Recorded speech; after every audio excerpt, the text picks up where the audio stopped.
Open worlds in video games can be amazing, huge, detailed, but they don't always let you actually change it. Hi folks, it's Falcon, and today on gameranx, 7 games where your actions actually affect the open world. Starting out with number 7, it's Far Cry 2's Fires.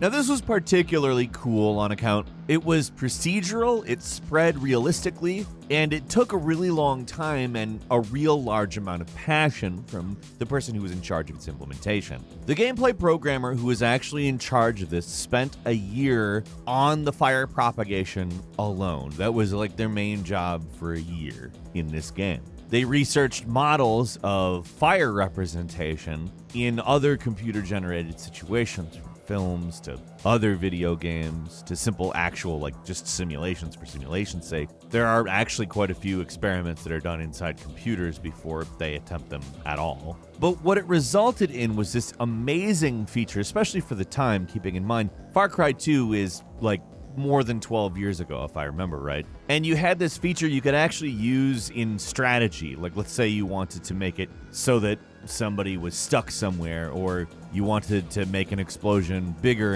and more difficult to deal with by having a fire roaring around it before you even start it. Or maybe you want to cause an explosion using fire. It wasn't just a cool thing that changed the look, it actually was used in the game, and it's a really neat feature in that respect. At number 6, Fallout 3 actually let you blow up one of the earliest towns in the game, Megaton, because you're sadistic. I don't know. But it completely changes how your playthrough plays out. There's a fair amount of quest lines that are just automatically failed when you do it. But if you do it, you get a sweet and 10-penny tower, as well as new things to do. Now, I want to just go ahead and note just how it goes down if you do destroy Megaton. Like, if you want to see a rural town get nuked from a balcony in a luxury hotel, that's what this is. And also, let's go ahead and say the guy egging you on to do it, he is a little too turned on by the nuclear explosion. Hell, even just the thought of it, like in the lead up, he's like, are you gonna press the button? Then he starts calling it beautiful, but like you're really just watching like a bunch of people get nuked to death. But then again, that's also kind of what Fallout is trying to present to you. Not only the consequences of nuclear weapons, but the kind of person that you would have to be in order to want to use them. Obviously, it strayed a bit from this theme in recent years, but when they did it, man, did they do it good. At number 5, this isn't really an open world, but Dishonored 2's Clockwork Mansion is perhaps one of the most ingenious levels ever designed. It's just amazing. It's this incredibly cool, like, convertible house, basically. How it works is the mansion has different states, which you can switch it between, which will make rooms pop out of walls. It'll transform floors, corners, arrangements into something completely different, and you're just like, wow. And not only is the animation beautiful, but like just the conceptualization of how this would even work is in its own way weirdly mechanically beautiful.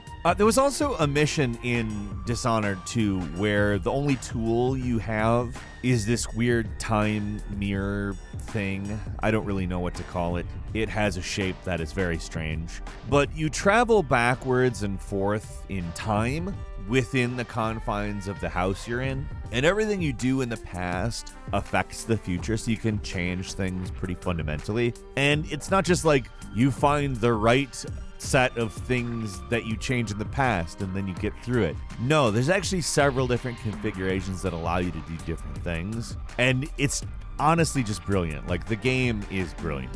If you've never played Dishonored 2, let me just go ahead and say, if you're somebody who likes first-person stealth with kind of weird powers and stuff, play this game. It's that completely. It's the best version of that, I'd even say.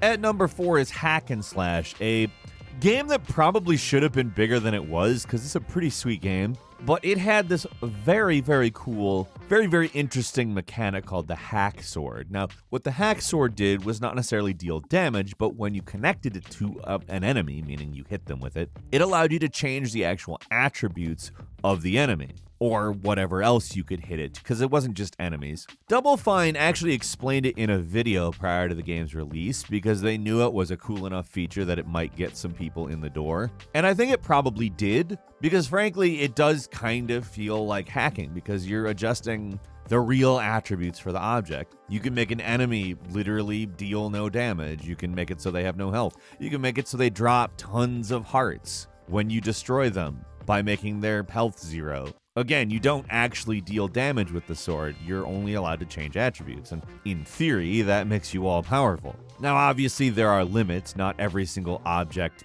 allows you to do this. Like I said, it's enemies and a select amount of other objects, but a lot actually does, and being you pretty much have some degree of control over every interactive element in the game through this sword, it's really something that lets you fundamentally shape your experience, almost like a cheat. Except probably more powerful than most cheats, because it's not single purpose. You can make an enemy just spin in circles forever. It's borderline Soileh.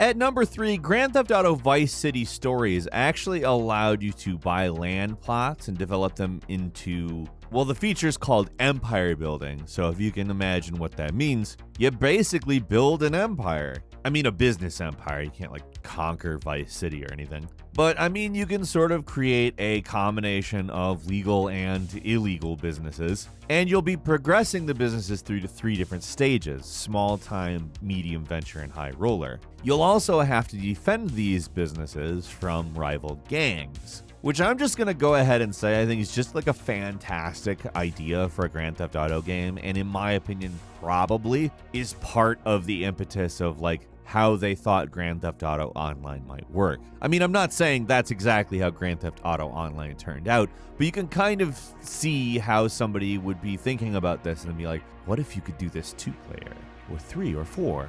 Now, I said earlier you can't conquer Vice City, but you can conquer individual businesses and just kind of steal them from rival gangs and develop them from whatever stage they're in to a bigger stage and make all of the money.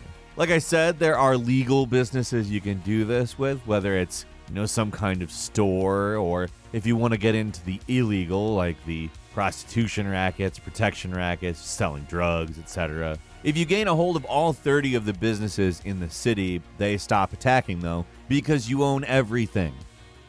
At number 2, it's Grow Home and its sequel Grow Up. So you get to actually grow beanstalks, and they affect the open world by, well, being grown, I guess. They actually genuinely reach above the atmosphere, and your input is more or less centered on these goofy mini games, which more or less give you the options to branch it off, grow stems, etc. Grow Home has one of these, and Grow Up has several. But that's not the only stuff that grows in there, obviously. Growing is obviously a pretty distinct feature in the Grow Home and Grow Up games. I mean, they're both centered entirely around growing a plant to oxygenate a planet. But you can also plant a bunch of little plants, and that fundamentally changes things as well. They affect navigation, to say the very least. All in all, it's a cool game that's kind of weird and different, and I would say the sequel is probably actually better than the first rather than worse, which is always a good thing. But it kind of just builds on the concept of the first, makes it bigger and better. Check them out. And finally, at number 1, it's Zelda Breath of the Wild and Terrytown, the town that you build yourself. Now, this is one of those things where I'm not going to tell you is like the most useful thing in the game. It is, I mean, you can get some diamonds out of it. You get an inn with unlimited access and shops selling items at good prices. But it takes a lot of work, and it's not just building the town, it's also finding people to live in the town. Like, you obviously need a lot of stuff like wood, and then again, you need people. And the only people who you can recruit to live in this town are people around the world with names that end in son. So like Grayson the Goron, Fyson the Rito Merchant, Capson, Azora, and several other people that I don't need to list because it's just a list of names. Like, the town itself is really cool when it's completed. It's actually kind of pretty. But beyond that, the location, ooh, you would have to pay a lot to live there. It's on that kind of island thing that's up in the middle of the lake in Akala. And by the time you get done doing it, you won't even remember why you're doing it. But you get a sense of accomplishment from it that you didn't expect. You see that town in the Zelda world in Hyrule? I built that. Feels good, doesn't it? That's all for today, though, but what do you think? Leave us a comment and let us know. If you like this video, click like. If you're not subscribed, now's a great time to do so. We upload brand new videos every day of the week, and the best way to see them first is a subscription. So click subscribe, don't forget to enable all notifications, and as always, we thank you very much for watching this video. I'm Falcon, you can follow me on Twitter, Falcon the Hero, and we'll see you next time, right here on gameranx.